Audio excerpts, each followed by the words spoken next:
Dickey here, and I had another video I wanted to share, and this one's from Dave Ramsey, and he's has someone who's called him on the phone and is asking for some advice, and this is part of what I have a difficult time with Dave, and not just Dave, but some other people that are giving advice here, and I want to kind of go through this a little bit and go through the video, and you'll kind of understand what I'm talking about here once we get going through the video. So let's take a look here real quick. Channing is with us in Washington, D.C. Hi, Channing. Welcome to the Dave Ramsey Show. Hi, Dave. Thank you for having me. Sure. What's up? So I live in D.C. I just recently got married about 3 months ago. Congratulations. Thank you. And my husband and I have really decided we need to be really focused on the same page about our finances. We actually have our first class of financial peace this evening. Oh, cool. But together, we have probably just under $1 million in debt, and we want to know how to get debt-free without filing bankruptcy. Okay. How much of that is a mortgage? The mortgage, about $210,000. So you have $600,000 in what? $335,000 is about in student loans. We both have advanced degrees, and then the rest is really credit cards and personal loans. So you have $300,000 of credit cards and personal loans?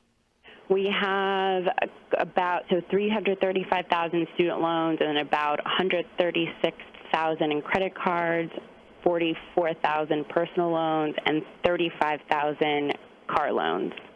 Okay. How old are you all? I'm 29. Okay. So what in the world? So, yeah. I mean, are you both on this, or is this just one of you that's completely lost your mind? Well, I have the majority of the student loans, and he has the majority of the credit cards. My credit card debt is not great. Okay, it's so about why does he at 29 years old run up $100,000 in credit card debt? Well, he's 32, but I think it's one of those things where just making really poor financial decisions, be able to. Okay, I want to stop it right here because he's doing some fact finding, and I appreciate that, but he's also making some assumptions that I really don't like where he's going with the assumptions here. The first thing I want to point out is that she's actually on the phone talking to him, asking for advice. That's a big thing. Secondly, they're going to his financial freedom class that evening, supposedly. So assuming that's the case, then that again, that's another good thing. Now, I understand that she has a lot of student loan debt, and she has some decent credit card debt and so forth. But what we'll find out in a minute is that they also have $230,000 worth of income. Now, I understand that that's not spectacular in relation to the debt, but when you have someone who's clearly making a choice and making a decision to go in the right direction, to me, this is a time to be excited about it. And I would love to work with somebody who's in this situation, because I can't tell you how many times I've had somebody come into my office and they have $300,000 and some worth of student loans and they're making $60,000. Okay, it's amazing how that happens, but it does. But these guys are actually looking for some help. So I'm a little disappointed where he goes from here, but let's keep going on this. Pay it down as you go, and then it doesn't happen. Yeah. And okay, so you both have advanced degrees. What are your degrees in? We do. So I have a degree in both of our advanced degrees. No, he has an MBA, and I have an advanced degree in policy. I work in the government. Okay. Now, I love this face. Now, an MBA is an advanced degree. I'm sorry, I don't know what he's making this face about, and I don't know exactly where the gentleman's credit card debt came from. It might be that he actually paid for a student or to go into college with that. And again, I'm not saying that's good or bad, but the assumption he makes here is that the guy's just an idiot and he's gone out and he's just used the credit cards to live a life that he shouldn't be living. Where, again, we don't know the answer to that question. But an MBA is an advanced degree. She has an advanced degree, and he's looking to making his face like this. And again, I'm not saying that the debt's right, but they didn't go out and get a degree in underwater basket weaving. Okay, they actually did get a degree in something that's actually making them a pretty good income. If the two of them are making $230,000 a year. Now, the other thing that I want to point out here, and you'll see this come up in a second, they've actually moved out of that house. The house is actually a condo. They've moved out of it, and they're living with her parents. So again, they're making a lot of really good moves. And just keep going on here for a second. We actually both do now at this point, actually. Okay, so your household income's what? Our household income is about $230,000. Okay, all right. Is there recognition on both of your parts how absurd this situation is? Yes. Okay. Yes, there is. All right. So I think we're both a bit scared and want to do anything we can to avoid. Okay, great. Then I'm on your team. I can skip that step. Okay, good. Okay, well, you're scared, and you should be. You're disgusted, and you should be. We are. You're in the early stages of being sick and tired, and you should be. So, Yeah. Here's the. Now again, I understand what he's saying here. He's trying to get them to focus on what's going on here, but they've already made the step. You don't need to beat someone when they're down. And, the sick and tired of being sick and tired and the whole story there, it kind of irks me. What you should be doing is praising this person for asking for help and coming out and getting it from someone. Whether it's Dave or not, it doesn't really matter. The fact is they're stepping out and asking for some help. You should give them props for that. To me, that's what I would do.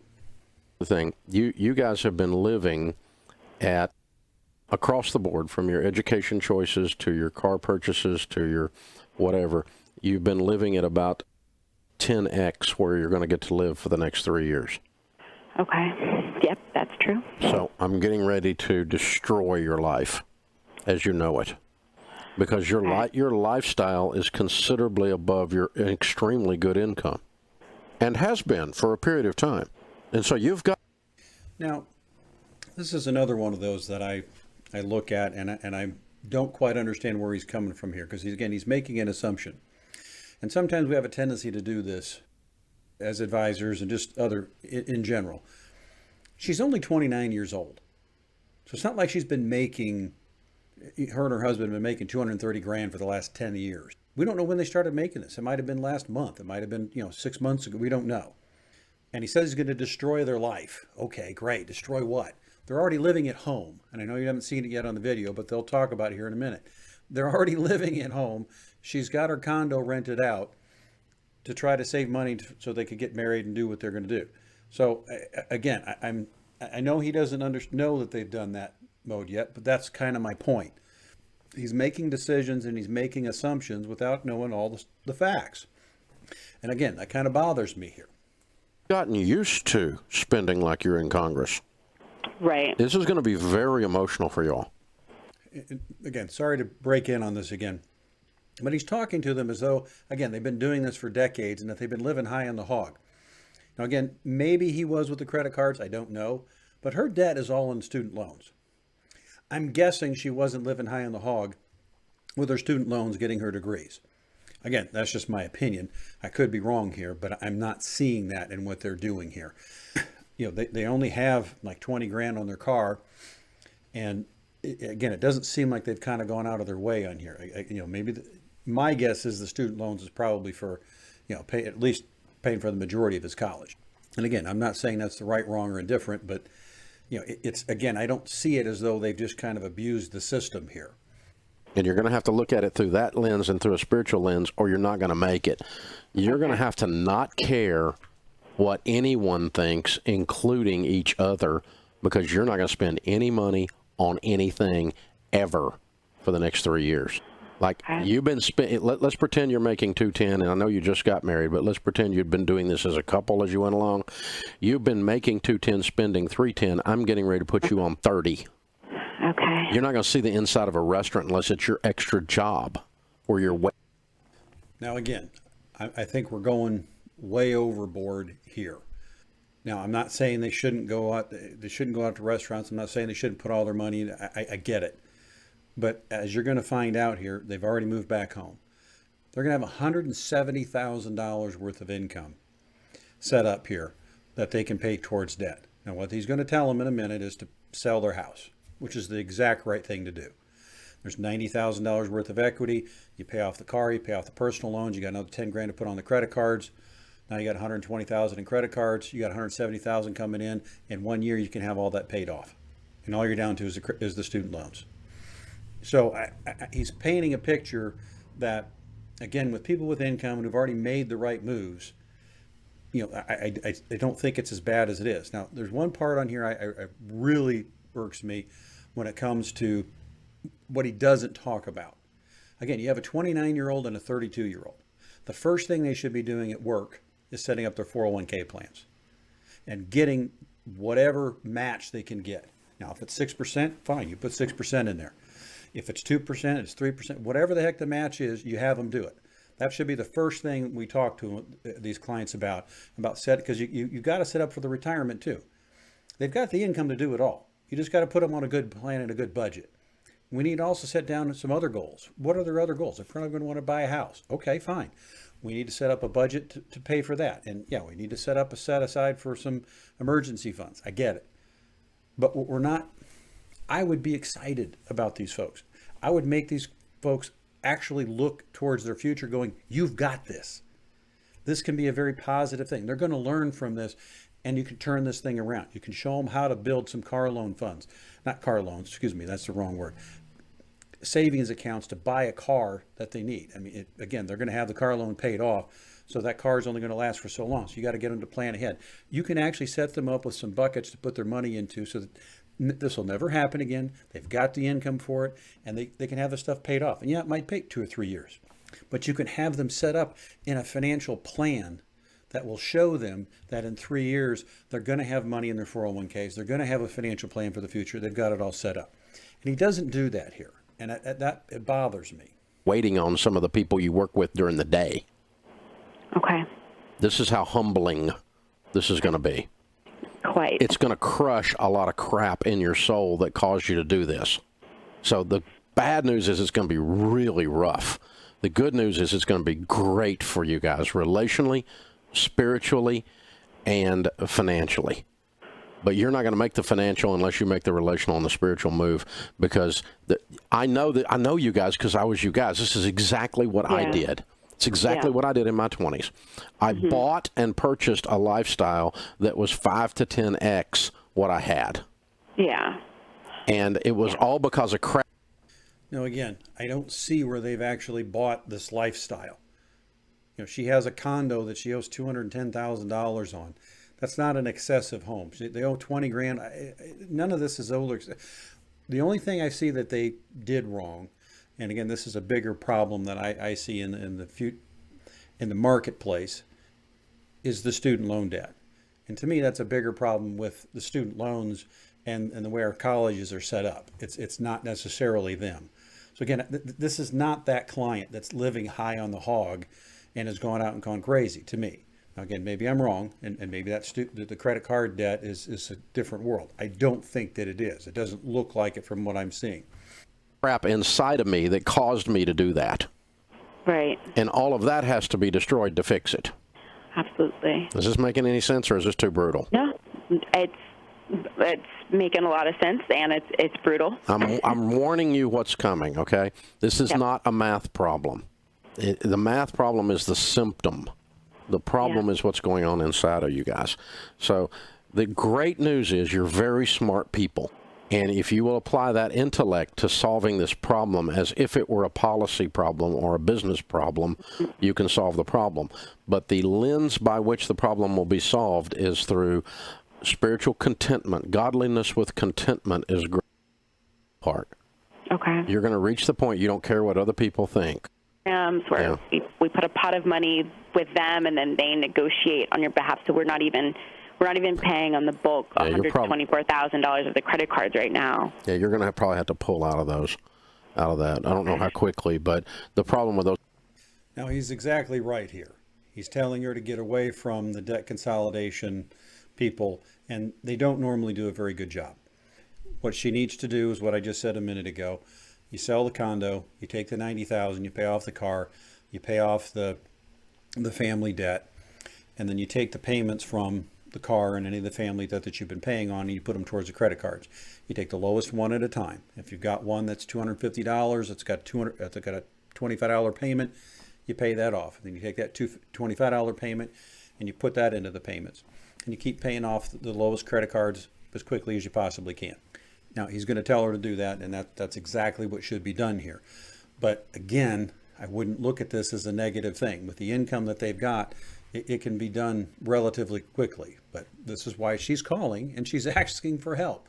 And she's actually should be getting it. So again, I would be more excited about this than Dave is. Those people is they don't follow through, and they administratively are really, really, really pitiful. They're incompetent. And so you're going to find they don't. According to Zillow, the home is worth about $300,000. Okay, so you have a little bit of equity there, but not enough. Yeah, Not enough to save you. So I always sell the home as the last resort unless it's the problem, and it's not the problem here. Okay. Ratio-wise, it's nothing compared to this other stuff. I mean, you have $330,000 in student loan debt, $200,000 on your house. Right. It's not the problem, and the credit cards are almost as much as a stinking house. So right. It's not the problem. So I don't think we got to sell it. You probably may need to sell a car. I'm not going to rush to do that. The big thing is just this shock to the system of your all's lifestyle, where you go from really living what we call in Tennessee high on the hog to you're going to be living beans and rice and beans.